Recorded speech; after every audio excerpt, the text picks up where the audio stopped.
तारीख 24 फरवरी 2023, दिन शुक्रवार, दोपहर का वक्त था। प्रयागराज के धूमनगंज में अतीक अहमद के खिलाफ चल रहे विधायक राजू पाल हत्याकांड के मुख्य गवाह उमेश पाल पर दिन दहाड़े गोलियों और बम से हमला हुआ। इस हमले में उमेश पाल, उनके सुरक्षाकर्मी संदीप निषाद की मौत हो गई। एक और सुरक्षाकर्मी राघवेंद्र को गंभीर हालत में अस्पताल में भर्ती किया गया, जहां उन्होंने भी दम तोड़ दिया। इस हत्याकांड में आरोपियों की पहचान अतीक के बड़े बेटे असद, गुड्डू मुस्लिम, शूटर गुलाम, अरमान, साबिर और शाहरुख के रूप में हुई। वही हत्याकांड के वक्त गाड़ी अरबाज चला रहा था। प्रयागराज में हुआ उमेश पाल हत्याकांड सीएम योगी आदित्यनाथ के अपराध पर जीरो टॉलरेंस की नीति पर सीधा प्रहार था। सरकार की नाकामयाबी को उजागर करने सदन में नेता प्रतिपक्ष अखिलेश यादव आए। उन्होंने योगी सरकार की सुरक्षा व्यवस्था पर सवाल उठाए, पुलिस प्रशासन की नाकामी को भी कोसा। लेकिन अखिलेश यादव भूल गए थे कि जिस अतीक अहमद के खिलाफ गवाही देने की कीमत उमेश पाल और उनके 2 सुरक्षा कर्मियों को अपनी जान देकर चुकानी पड़ी, वो अतीक अखिलेश की खुद की पार्टी से विधायक और सांसद दोनों रह चुका था। विधानसभा में योगी और अखिलेश की तीखी बहस हुई।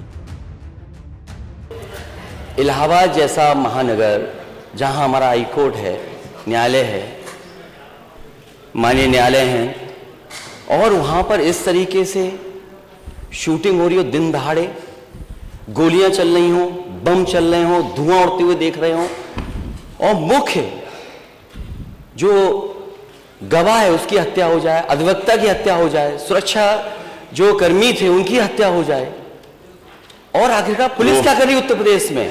और अगर समय पर इलाज मिल जाता, जहां अस्पताल में पहुंचे हैं, तो शायद किसी की जान बच जाती। आखिरकार ये सरकार कर क्या रही है? ये डबल इंजन काम घूम रहे हैं, और सिक्योरिटी का फेलियर, आपका इंटेलिजेंस फेलियर।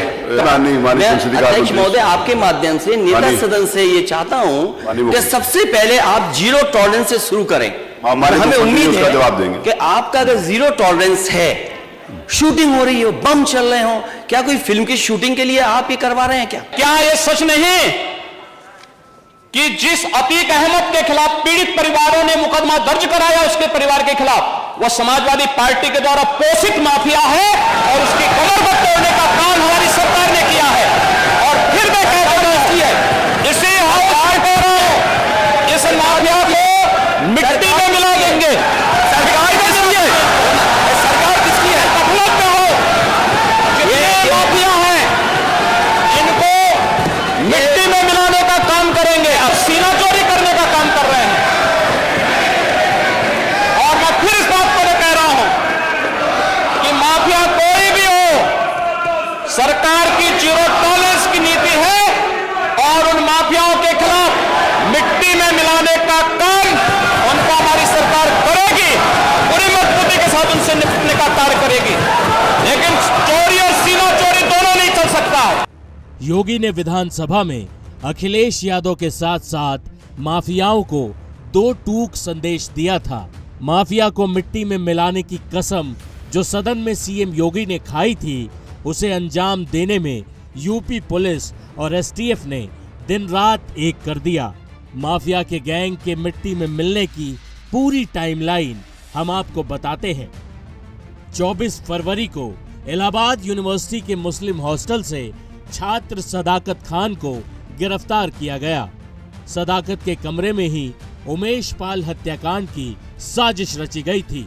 27 फरवरी को अरबाज को धूमनगंज के नेहरू पार्क में पुलिस मुठभेड़ में मार गिराया गया। अरबाज वही क्रेटा गाड़ी चला रहा था जिसमें उमेश पाल के हत्यारे सवार थे। 6 मार्च को तड़के उमेश पाल पर पहली गोली चलाने वाला उस्मान एनकाउंटर में ढेर कर दिया गया। अतीक अहमद का बड़ा बेटा असद बाप और चाचा अशरफ के जेल जाने के बाद गैंग का सरगना बन बैठा था। उमेश पाल पर गोली चलाते हुए असद साफ दिखता है। लेकिन असद लगातार ठिकाने बदलकर किसी तरह पुलिस से बच रहा था। 13 अप्रैल को यूपी एसटीएफ ने अतीक का गैंग संभाल रहे बड़े बेटे असद अहमद और उमेश पाल हत्याकांड में शामिल शूटर गुलाम का झांसी के करीब एनकाउंटर कर दिया। इस तरह उमेश पाल हत्याकांड में शामिल हत्यारों को मिट्टी में मिलाने का वादा पूरा होता दिख रहा है। असद 1.5 महीने से पुलिस को चकमा दे रहा था, लेकिन आज वो अपनी मौत को छका नहीं पाया। यूपी एसटीएफ ने असद और शूटर गुलाम को मुठभेड़ में मार गिराया। उमेश पाल हत्याकांड में शामिल बमबाज गुड्डू मुस्लिम भी एसटीएफ के निशाने पर है। उसको ट्रेस कर लिया गया है और जल्द ही उसका भी एनकाउंटर हो सकता है। सीएम योगी ने एसटीएफ की टीम को एनकाउंटर के लिए बधाई भी दे दी है। टाइम्स नाउ नवभारत डिजिटल की रिपोर्ट।